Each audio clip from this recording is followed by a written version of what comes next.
Bienvenidos a nuestro webinar sobre claves para implantar con éxito IFRS 16. Empiezo por presentarme, soy Julio Lescano, director general de CPM Matters. Mi background profesional es en el mundo de la auditoría, consultoría y en la línea en direcciones financieras y de operaciones. Y encabezo una compañía que se dedica, entre otras cosas, a implantar soluciones para el mundo de la gestión de contratos y el IFRS 16.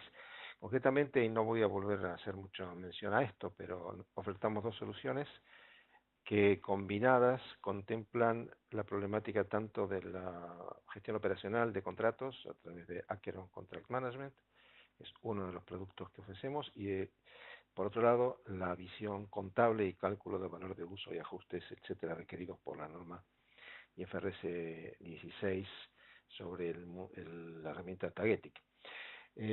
Nuestro webinar de hoy se dirige a profesionales de empresas interesadas en el impacto de IFRS 16 y su equivalente norteamericana ASC 842.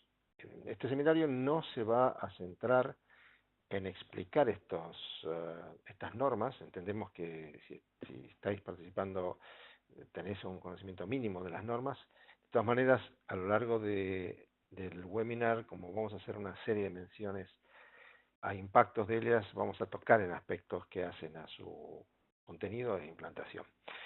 La idea es que IFRS 16 y AS 842 pueden impactar a las empresas españolas de bastante diversas maneras. No solamente se trata de un proyecto contable para inventariar contratos y calcular un ajuste, que lo es, por supuesto, sino que existe una serie de impactos adicionales y aspectos a considerar que vale la pena comentar con vosotros. Esto que vamos a comentar hoy es un conjunto de lecciones aprendidas por toda la comunidad de consultores de Tagetic, especialistas en IFRS 16, no 17 como pone ahí, y ASC 842. Y se trata esencialmente de una puesta en común de la problemática que hemos ido encontrando en los distintos proyectos que hemos llevado a cabo, o estamos llevando a cabo. Vamos a comenzar por plantear que el IFRS 16 es un proyecto que tiene una cantidad de aristas importantes y por tanto creemos que es absolutamente imprescindible tener un plan. Un plan que tiene que ser diseñado previamente y luego seguirlo, por supuesto con todas las revaluaciones que hagan falta. Pero esencialmente ese plan identificamos tres grandes bloques que comento a continuación. Para empezar, hay que hacer un análisis inicial que por supuesto tiene que incluir si la empresa está impactada o no. Esto nos lleva al punto de que quiénes están sujetos a esta normativa, que en España es específicamente las compañías cotizadas, están obligadas a utilizar esta norma. Sin embargo, hay una serie de compañías no cotizadas que por motivo de ser parte de una empresa que fuera de España, sea en Europa o Estados Unidos, o América del Norte, o Américas en general, está sujeta a esta norma porque está obligada o porque ha decidido hacerlo, una empresa determinada puede tener que verse obligada a realizar un proyecto IFRS 16 para proveer la información a su casa matriz. La segunda parte es que necesitamos identificar todas las partes interesadas, que son muchas y lo vamos a ver en la página siguiente, pero esencialmente todo el mundo que tiene que estar involucrado tendría que conocer los objetivos, los plazos y el alcance del proyecto. Un punto muy importante es una primera identificación y alcance de los contratos de arrendamiento. Esto puede parecer una ocasión relativamente trivial, sin embargo ha demostrado ser una de las mayores barreras en los proyectos de implantación. Vamos a profundizar concretamente sobre la problemática de los contratos. Nosotros creemos muy importante en una etapa inicial realizar unas muestras de contratos de modo de poder determinar los contenidos, variantes, alternativas, y en función de eso, determinar qué exposiciones van a ser requeridas. Me refiero concretamente a la información que las normas requieren que se incluyan en los estados financieros y los métodos de transición que se van a aplicar. Ambas normas prevén una serie de métodos que tienden a simplificar la implantación y esos métodos se pueden aplicar en forma combinada si se dan las circunstancias. Y finalmente, después de esta visión inicial, hacer un estatus de cuál es la situación en la que se encuentra la compañía para poder llegar a cumplir con esto versus qué es lo que va a necesitar en el futuro.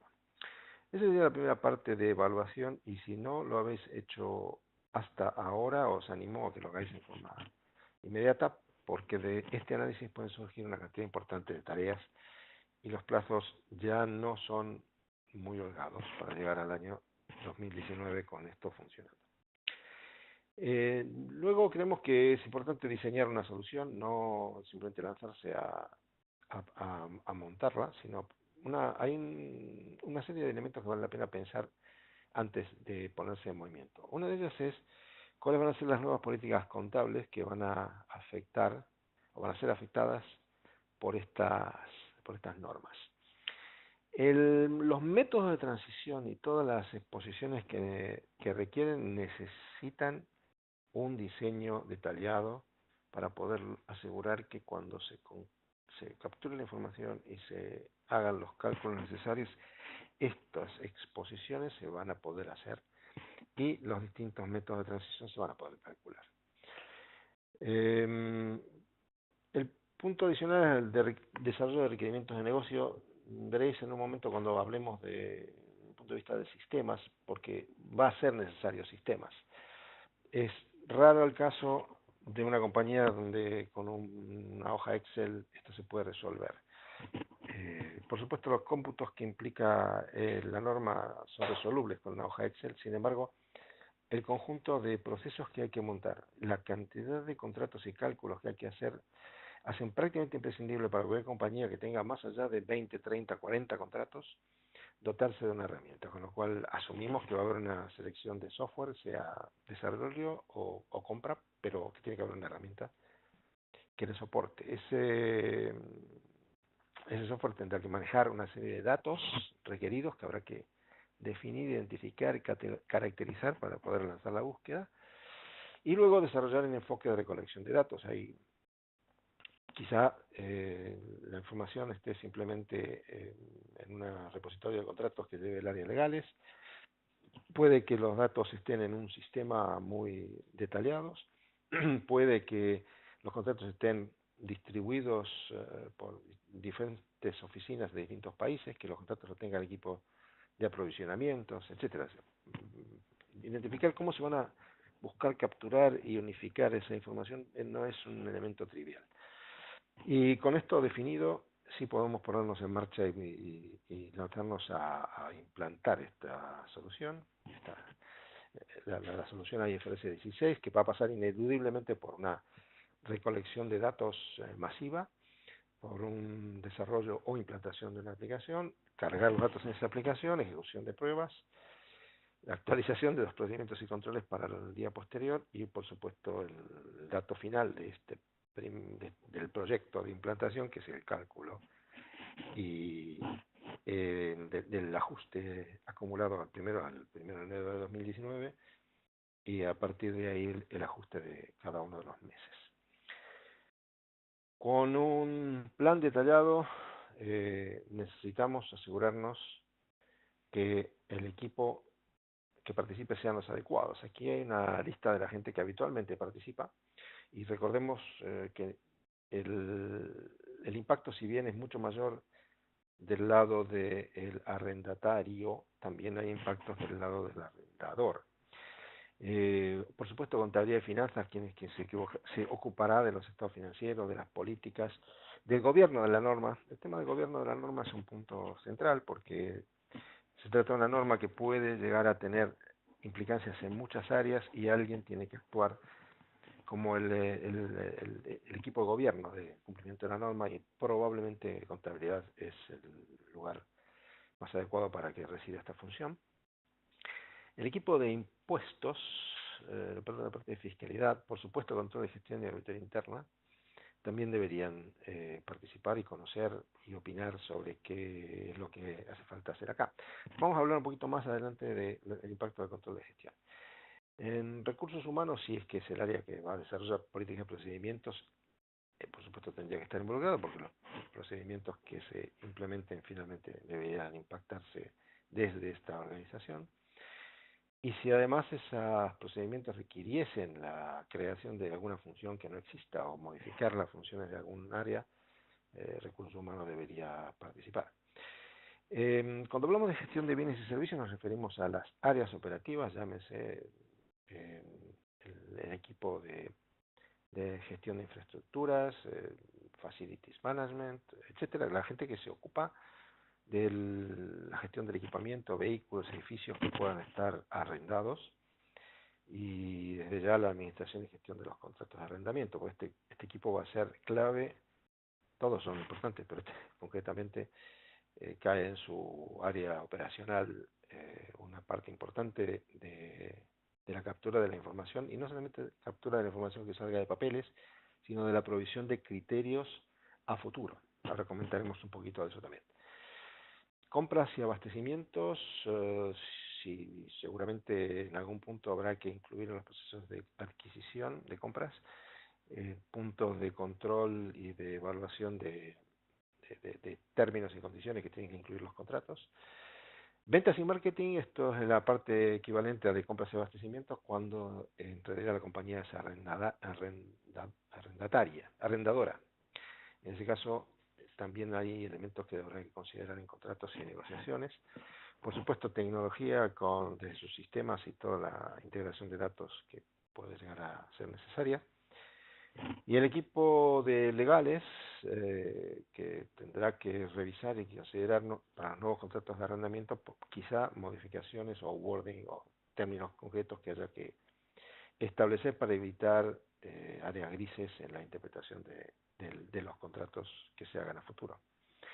Esto sin olvidar a los auditores que tendrán que finalmente primero proveer criterios y segundo estar de acuerdo, revisar probablemente la planificación y criterios que se van a adoptar para asegurar que en un futuro todo ese paquete de criterios y datos sean aceptables desde el punto de vista de auditoría. Si bien es cierto que no en todos los casos se requiere una opinión del auditor sobre la aplicación de estas normas.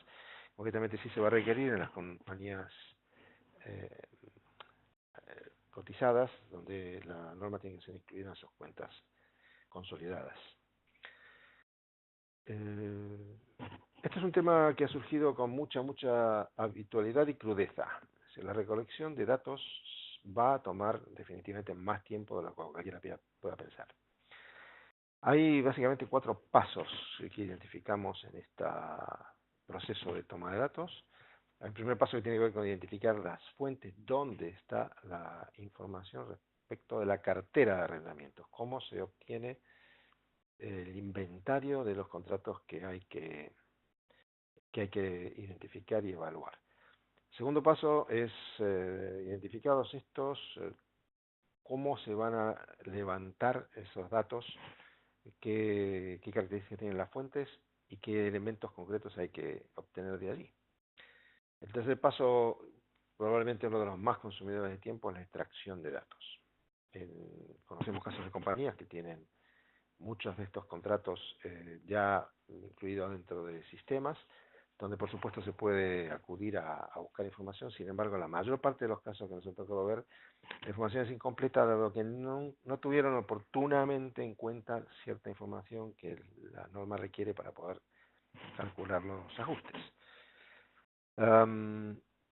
Y por último, en este proceso de captura, si todo el proceso de captura se ha basado en una muestra para intentar definir cuál es el dato que hay que capturar y si es suficiente, pues seguramente hace falta una serie de revisiones iterativas para asegurar que la información se está levantando con precisión, el dato que se obtiene es efectivamente el correcto y que nos van a permitir hacer la cuenta final que es necesaria para hacer el ajuste al inicio de la aplicación. Temas que aparecen con mucha insistencia en la problemática de la recolección de datos. La primera es cómo determinar si están todos los contratos.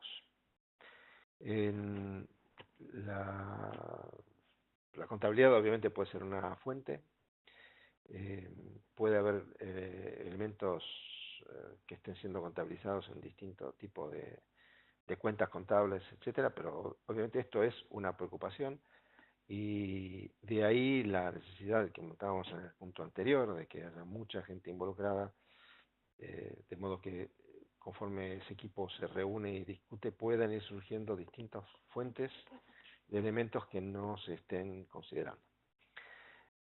Otro de los elementos que ocurre es que podemos pensar que la fuente es esencialmente el contrato, lo cual obviamente es una fuente muy importante. Sin embargo, si se trata de contratos que ya tienen un tiempo en ejecución, hay una cantidad no menor de potenciales agregados, cancelaciones, parciales, modificaciones, que pueden haberse documentado de otras maneras y pueden que no estén necesariamente algún fichero, en un archivo físico o junto con el contrato original, con lo cual es posible que llegar a juntar todas las provisiones de un contrato vigente después de una cierta vida del contrato no sea tan evidente. Otra de las barreras también es dónde están los contratos.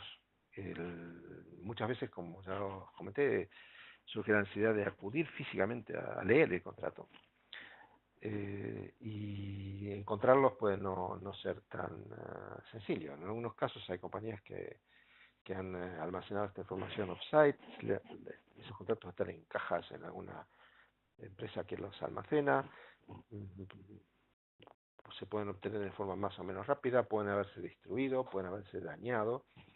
Los contratos, si nos remontamos a contratos de posiblemente más de 5 años de antigüedad, posiblemente son contratos 100% en papel, podemos tenerlos escaneados, pero a partir de papel. Obviamente los contratos hechos en forma original mediante métodos electrónicos son mucho más fáciles de leer, pero bueno, el tema de encontrar el contrato y leerlo y en qué forma se encuentra es claramente una barrera importante. Por supuesto también lo es en los idiomas. Esto puede llevar a que haga falta gente capaz de leer los contratos en distintos idiomas. Las monedas también agregan su complejidad en entornos internacionales. Con lo cual, ya el encontrar, leer y interpretar el contrato tiene su particularidad. Otra de las cosas que a veces ha ocurrido es que tenemos datos que están en los sistemas, sin embargo, cuando partimos del documento original y sus modificaciones puede que no coincidan. Entonces, puede ocurrir que haya que modificar datos en los sistemas y no necesariamente confiar en que están todos bien. Detrás de esto de cómo hacer para leer una cantidad de contratos que puede llegar a ser en algunos casos muy grandes, se ha surgido la oportunidad de utilizar en algunos casos inteligencia artificial para leer contratos, de modo de poder acelerar la captura de información. Tiene una cantidad de restricciones importantes esta tecnología, sin embargo la tecnología está allí y hay casos en que se han utilizado. Otra de las cosas que ocurre también es si hay compañías cuyos contratos están muy estructurados y muy estandarizados, típicamente el caso de un comprador predominante que de alguna manera logra imponer sus contratos a sus proveedores. En ese caso posiblemente es más fácil establecer un modelo y encontrar muchos modelos como ese, o si no, nos encontramos en casos de contratos no estructurados donde cada contrato es un mundo y con cada proveedor es una historia diferente. Otro elemento tampoco menor es que no todos los datos que se van a utilizar para el cómputo de los ajustes provienen necesariamente del contrato. Por ejemplo, si un contrato se va a extender o no es un elemento importante en el criterio de cómputo del valor de uso, y ese no es un dato que surja necesariamente del contrato, sino de la opinión o decisión de quien lo opera. Por eso mencionábamos la necesidad de que el equipo que opera las facilities pueda participar y proveer ese dato que va a ser crítico para el cálculo. Seguramente cuando nos ponemos a leer contratos nos encontraremos con una cantidad ingente de información. Acá se trata claramente de priorizar qué campos son necesarios, porque el proyecto puede ser inacabable si intentamos aprovechar la oportunidad para levantar una serie de informaciones adicionales que posiblemente no sean estrictamente necesarias para IFRS 16. Otro de los componentes importantes es definir el alcance. Los contratos pueden o no tener bienes identificables que constituyan el arrendamiento operativo, puede venir con servicios, pero también existe, y esto es bastante habitual, los contratos que incluyen arrendamientos que en la práctica no se menciona como arrendamientos, sino que se constituyen un contrato de servicios. Pensar, por ejemplo, en un caso donde una compañía de servicios sanitarios alquile o tenga un contrato de servicios con una empresa que le presta el servicio de ambulancias, por ejemplo.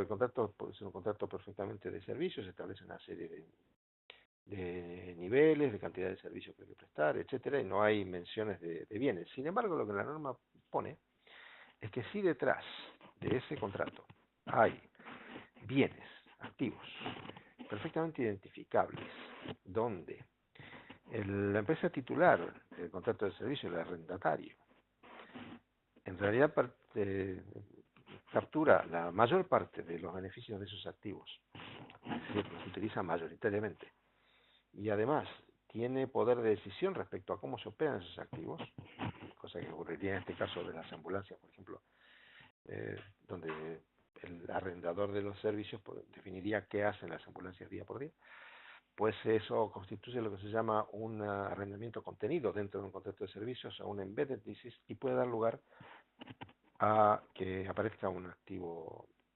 sujeto a IFRS 16, con lo cual la definición de qué contratos hay que incorporar y cómo se identifican los activos es realmente crítica. Eso sin mencionar, cosa que mencionaremos un poco más adelante, que para lo que establece la norma también es que en un contrato donde hay múltiples activos, cada múltiples bienes involucrados, cada bien es un activo per se. Imaginaros nuevamente este contrato que mencionaba, en potencial servicio de ambulancias. Si ese servicio se presta con 50 ambulancias, pues son 50 bienes que hay que identificar, cada uno con su fecha de alta, su puesta en producción y su amortización individualizada, con lo cual un mismo contrato puede acabar convirtiéndose en 50 activos diferentes. Esto es parte de la problemática de por qué decimos que es prácticamente imprescindible contar con un sistema que apoye en la gestión del inventario y el cálculo de los ajustes. Hablamos de que va a ser necesario un software. Eso, una vez más, lo damos por supuesto, salvo casos muy pequeños, va a haber que apoyarse en una herramienta de software. Para seleccionar este software habría que considerar, entre otras cosas, si por ejemplo la empresa es solamente arrendatario, es arrendador o ambos. Existen soluciones que resuelven alguna de ellas o las dos. Concretamente en el caso de las herramientas que nosotros proveemos, de Tagetic y Acheron, permiten cualquiera de las dos visiones. Luego, si se trata de equipos versus vehículos o inmuebles, y esto en relación a si se busca una solución capaz de gestionar solamente lo contable o lo operacional. Desde el punto de vista de lo contable, al motor de cálculo de IFRS 16 le da más o menos igual cuál es el tipo de inmueble, mientras le digamos qué periodo se va a amortizar y cómo se llama. Mientras que si se trata de una herramienta que intentamos que cumpla además cierta función operacional. Obviamente no es lo mismo gestionar equipos que vehículos que inmuebles. Aquí apunto justamente a las opciones que hay en el mercado, las herramientas que solo gestionan la parte contable, me refiero a aquellas que arrancan a partir de que se les suministra un inventario y un plan de pagos de cada uno de esos contratos, y sirven para hacer la cuenta con mucho detalle y asegurar la trazabilidad, etcétera, de la contabilidad, pero no ofrecen ningún apoyo a la gestión operacional del contrato, versus las herramientas que se llaman de gestión del ciclo de vida, que son herramientas orientadas a operacionalizar un contrato a partir de que se firma, se sea o no sujeto a IFRS 16, inclusive con el soporte a servicios que puedan estar vinculados a esos contratos que no están sujetos a IFRS 16. Luego, también es importante tener en cuenta qué es lo que se va a intentar hacer desde el punto de vista del subdiario contable. Los sistemas ERPs tienen, obviamente, fuertes módulos de gestión de activos, donde son capaces de llevar el inventario individualizado, inclusive con distintos criterios de valoración, calcular sus amortizaciones, etcétera. Si el objetivo de la compañía es que estos activos nuevos que surgen del cómputo del valor de uso de IFRS 16 resida en ese mismo subdiario, pues hay que hacerlo con cierto cuidado. Una de las opciones sería insertar en el subdiario contable, en el módulo de AM de SAP, por ejemplo, los activos que se computen en el sistema de cálculo, pero teniendo en cuenta de que es el sistema de cálculo de IFRS 16 el que va a determinar sus amortizaciones, con lo cual probablemente la solución pasaría, si ese fuera el interés, por insertar los objetos, o sea, los activos nuevos, los derechos de uso, eh, sin un esquema de amortización automático para que el RP no intente calcular amortizaciones y luego insertarle adicionalmente las amortizaciones que va calculando el sistema de cómputo de IFRS 16, con lo cual es un tema delicado, a ver, dependiendo de cuál sea el criterio de cómo se quiere llevar.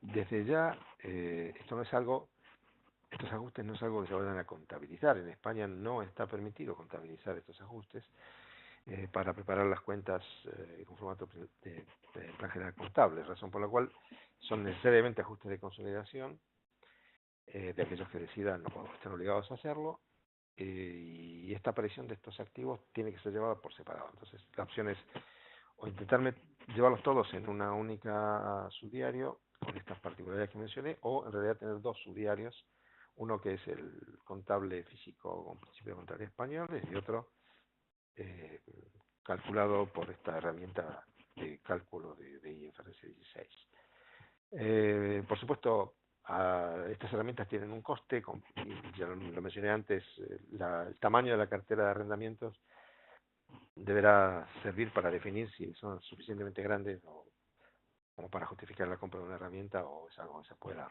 que es muy pequeño y sencillo, resolver mediante hojas de cálculo. Por supuesto, las versiones cloud o on-premises, una típica decisión en materia de sistemas. Bueno, solo apuntar que cualquiera de las dos herramientas que vendemos soporta exactamente las dos variantes de deployment con la misma funcionalidad. Participación de todos los actores en el proceso de selección. Obviamente, si estamos seleccionando un sistema contable, es muy importante que el equipo de contabilidad participe. Si además ese sistema va a soportar operacionalmente a la gestión de los activos, el equipo de gestión de activos debería tener una participación importante. Integración con otros sistemas es un clásico en todo lo que sea nuevo software incorporado a la compañía. Aquí hay que decir que hay una serie de elementos que vale la pena integrar, algunos probablemente no, pero desde ya hay un flujo de información desde el motor de cálculo de IFRS 16 hacia los sistemas de consolidación como mínimo, probablemente también hacia los sistemas de control de gestión y quizá hacia los módulos de gestión de activos fijos del RP. Ahora, si se incorporan mecanismos de gestión del ciclo de vida del contrato, como puede ser nuestra solución Acheron Contract Management, lo que sí es necesario es una integración mucho más detallada entre los gastos reales con el registro del contrato para asegurar que el contrato mantenga una actualización permanente respecto a la realidad de sus datos básicos para poder asegurar la planificación futura y proyecciones. Acá mencionamos el tema de potenciales problemas de independencia del proveedor. Seguramente sabréis que buena parte de las compañías de auditoría ofrecen primero servicios de apoyo a la implantación de IFRS 16 y segundo, inclusive soluciones. Algunas de ellas desarrolladas sobre hojas de cálculo con macros, otras más sofisticadas basadas en herramientas de mercado, por ejemplo alguna de IBM. Tampoco se os escapará que el auditor normalmente no puede tener una participación muy intensa en este tipo de proyectos, dado que sería participar en la construcción de los sistemas de control interno, que es algo que no debería hacer habitualmente. Pero bueno, es un tema adicional a tener en cuenta al momento de cotejar ofertas. El nivel de detalle que el sistema es capaz de manejar, por ejemplo, que un mismo contrato sea capaz de generar múltiples activos, como comenté en el caso de las ambulancias o vehículos, el nuestro lo puede hacer. Y luego, por supuesto, para evaluar estos sistemas, lo más adecuado que hemos visto es solicitar a los proveedores que ciertos casos se demuestren y se demuestren y se vean los cálculos y se demuestre cómo el sistema va a soportar los procesos que se monten arriba de ellos.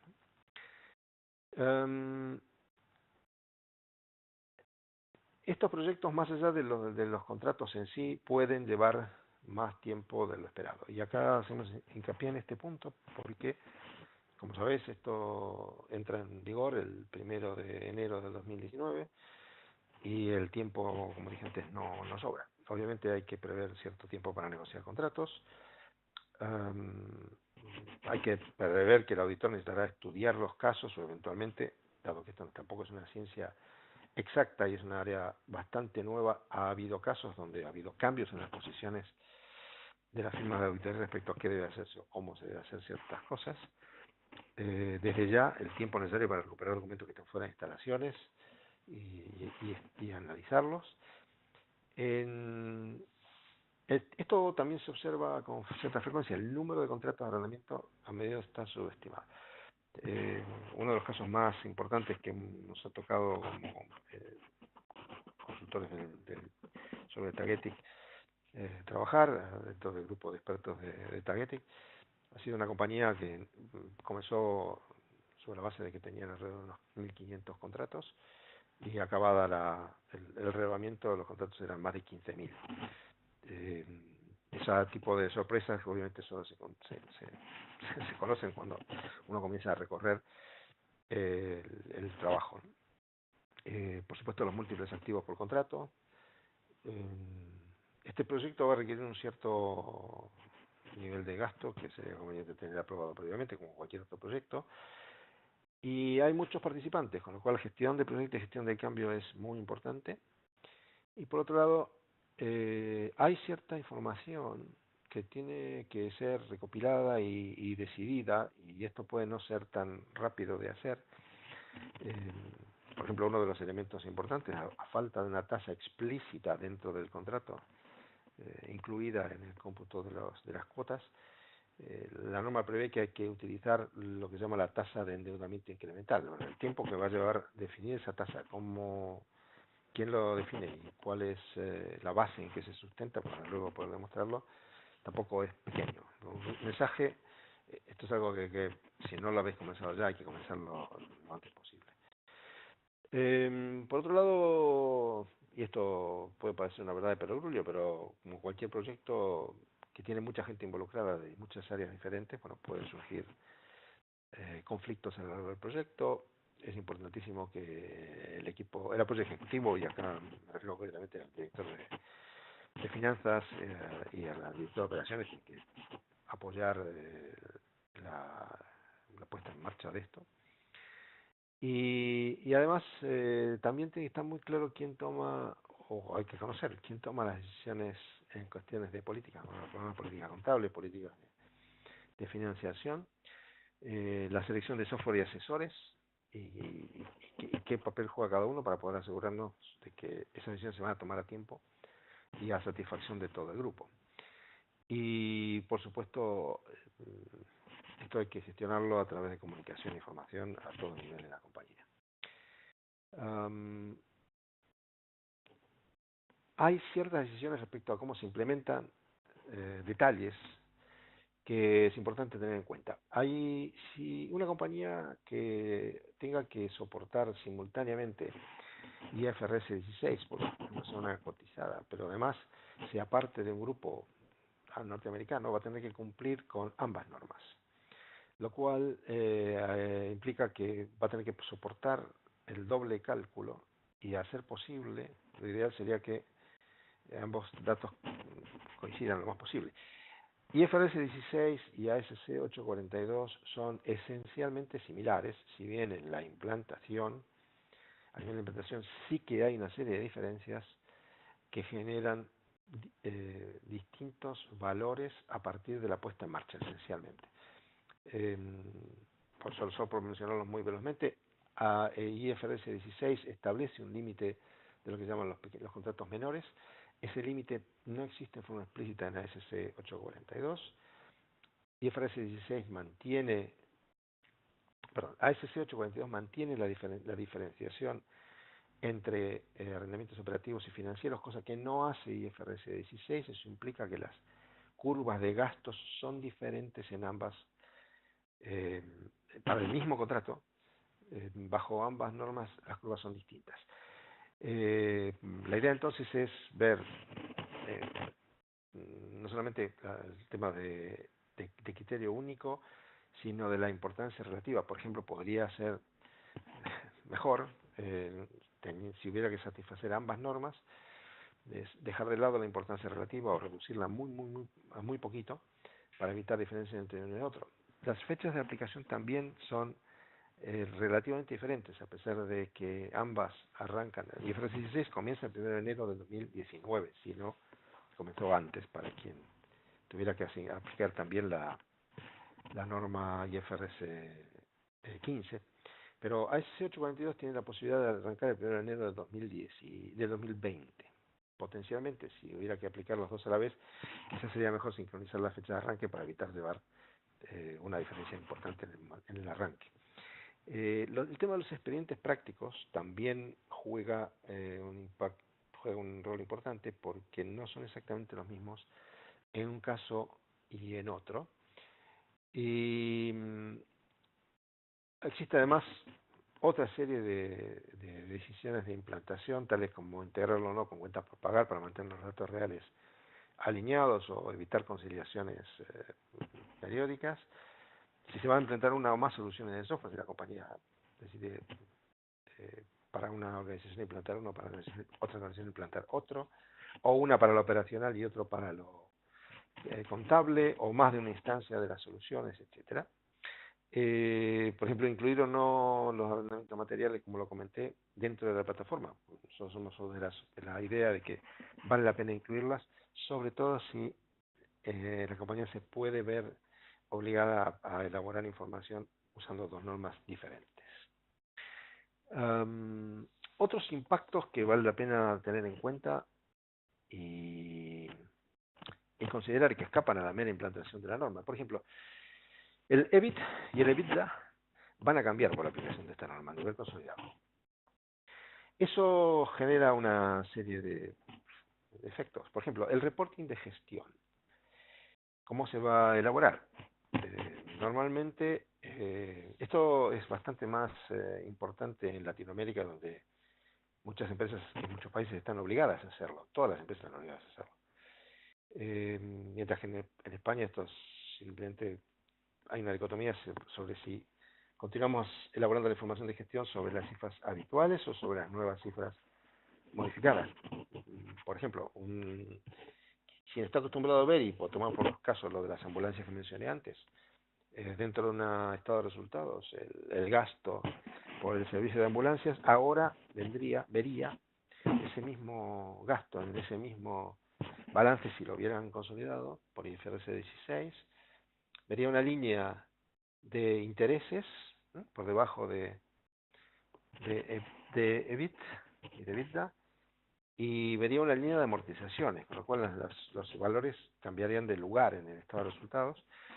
Eh, Inclusive cambiaría el importe del estado de resultados, dado que IFRS 16 genera normalmente mayores gastos al principio del contrato que al final, dado que sigue más bien el enfoque de leasing financiero.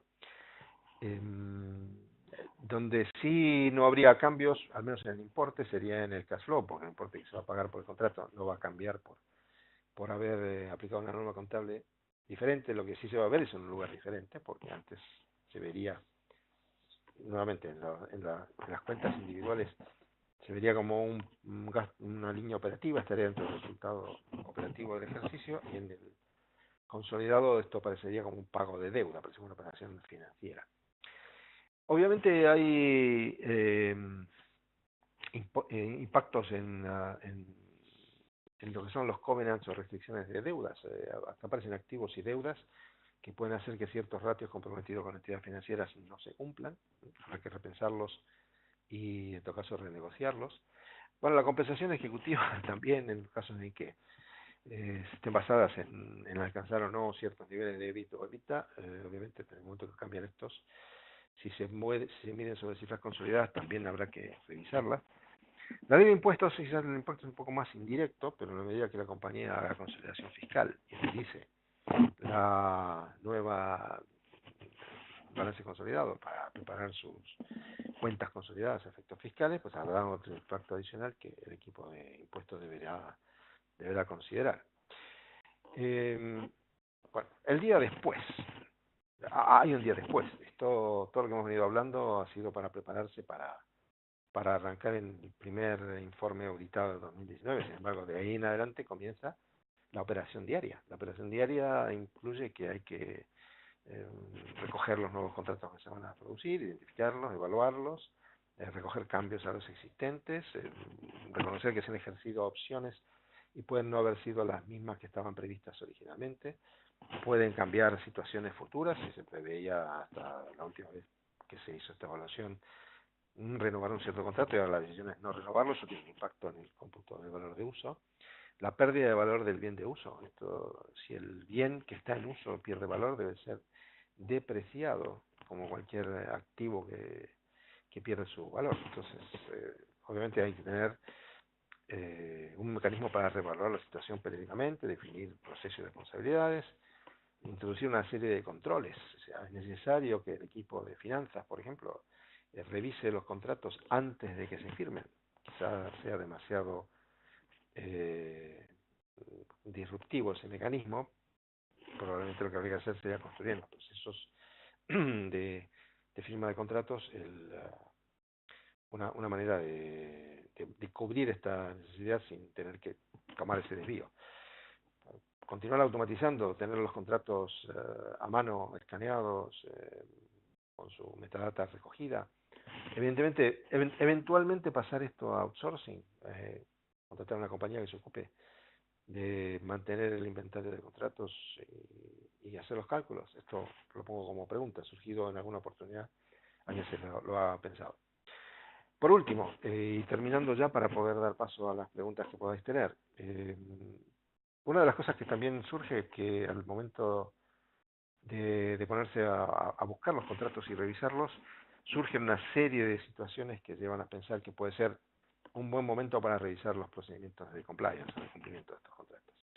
Y ahí acá una serie de preguntas que simplemente sirven de guía, ¿no? ¿Se han podido encontrar todos los contratos? ¿Se obtiene una copia? ¿Se han encontrado leyendo los contratos compromisos de los que no teníamos conocimiento? ¿O no tenemos conocimiento y no se han contabilizado o por lo menos considerado? ¿Se han descubierto casos en que se podía haber tomado una opción para beneficiar a la compañía y no se pudo? ¿O se pasó sin que nadie se diera cuenta? Ha habido situaciones que hay que regularizar porque ya no son como estaban allí y hay que modificarlo. Hay una elevada duplicación de los contratos, cada uno tiene su propia copia con sus notas, etcétera. Se han encontrado inconsistencias en los contratos, de cosas similares, por ejemplo. Este tipo de preguntas nos lleva probablemente a preguntar, a considerar la necesidad de establecer algún tipo de mecanismo de control y gestión de contratos similares a los que nosotros, como os comenté al principio, ofrecemos con nuestra herramienta de Contract Management, que es Acheron Contract Management. Pero bueno, esta última es posiblemente una reflexión que supera lo del IFRS 16 o ASC 842, pero que ha surgido a lo largo de la actividad de implantación. Con esto me gustaría hacer un alto. Este es el contenido de los elementos que queríamos compartir con vosotros. Y me gustaría ahora ver si tenemos algunas preguntas que en los próximos 10 minutos podamos responder nuestros participantes.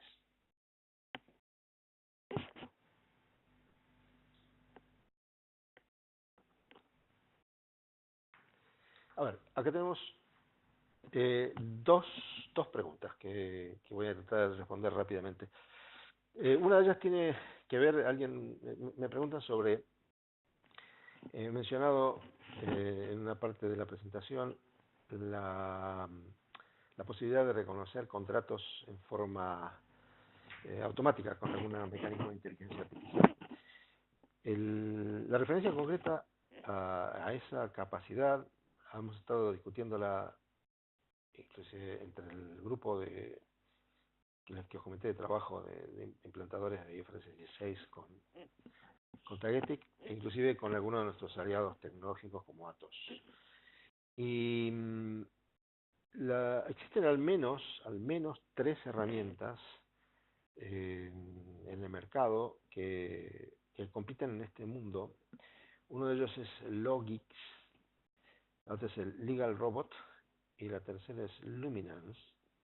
Estas herramientas son herramientas de inteligencia artificial de sus proveedores, cuyo objetivo es leer contratos, leer documentos, más allá del OSR, por supuesto, que es necesario para poder convertir esto en texto, e interpretar cláusulas legales.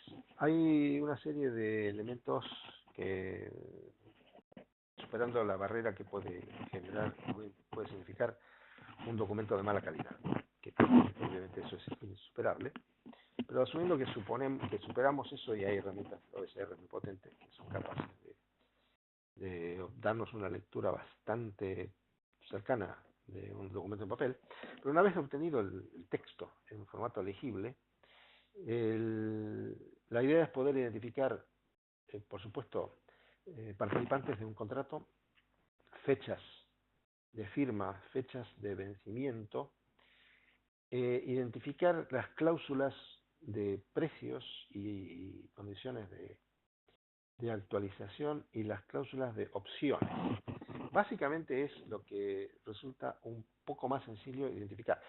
Desde ya es obvio que una cosa es identificar una cláusula, encontrarla y identificar el wording. Otra cosa es interpretarla y convertirla en una parametrización de un sistema capaz de proyectar precios, ¿no? Pero en algunos casos donde existe una gran cantidad de contratos, se ha experimentado con estas herramientas con resultados satisfactorios. Por supuesto, esto está mucho más desarrollado en el mundo del inglés que en el mundo del español de momento. Y la efectividad de este tipo de contratos, de este tipo de herramientas para leer contratos, varía ampliamente en función de cómo están construidos los documentos, más allá de los idiomas.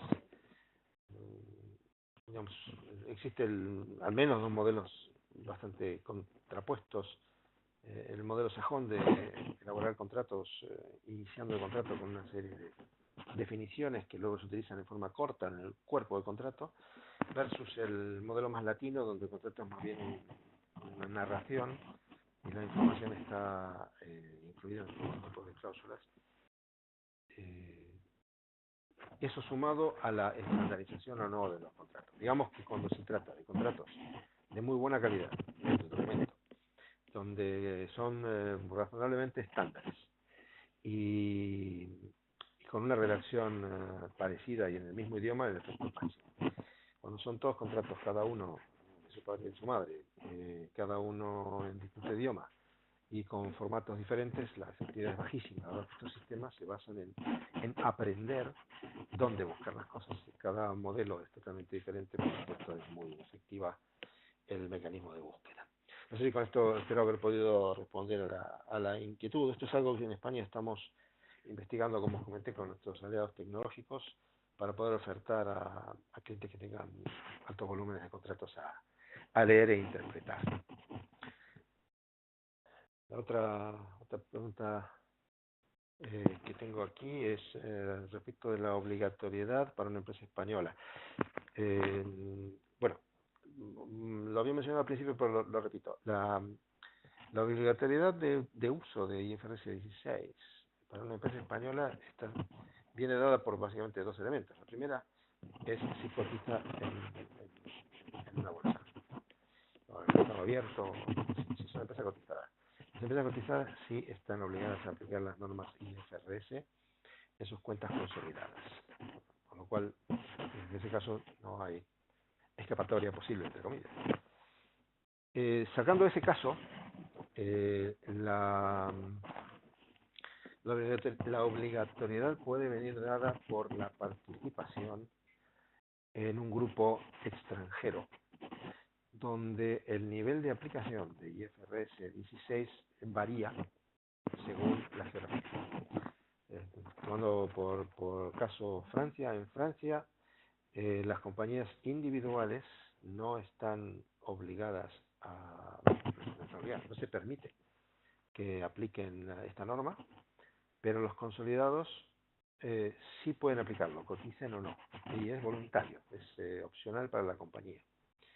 En el caso de Italia hay un grupo de compañías que están obligadas y otras que no. En el caso de Alemania es bastante parecido al de España.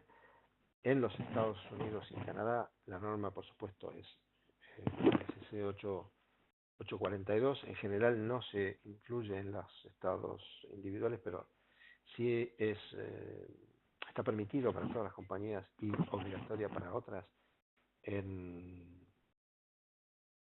en sus estados consolidados. Yo aquí les recomendaría evaluar con sus casas matrices, si es el caso, el grado de obligatoriedad en cada uno, porque se trata de realmente de una serie de combinaciones bastante variadas. Esto se puede encontrar en el Diario de las Comunidades Europeas y es un mapa muy variado. Hay cierta homogeneidad en el centro de Europa, pero luego en el resto del mundo es totalmente variado.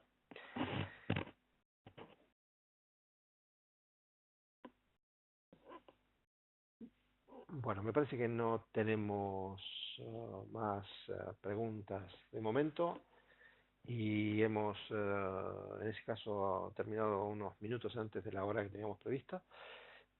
Solamente agradeceros vuestra participación en este webinar y nuestros datos están en la pantalla en este momento. Vamos a, como hacemos habitualmente, distribuiros una copia de esta webinar en cuanto lo tengamos disponible a todos los que habéis participado. Y solamente comentaros que en el futuro vamos a estar haciendo otros webinars por este tema o asociados. Concretamente en breve estaremos hablando de consolidación eh, financiera, legal y de gestión, o planificación integrada y una más. Les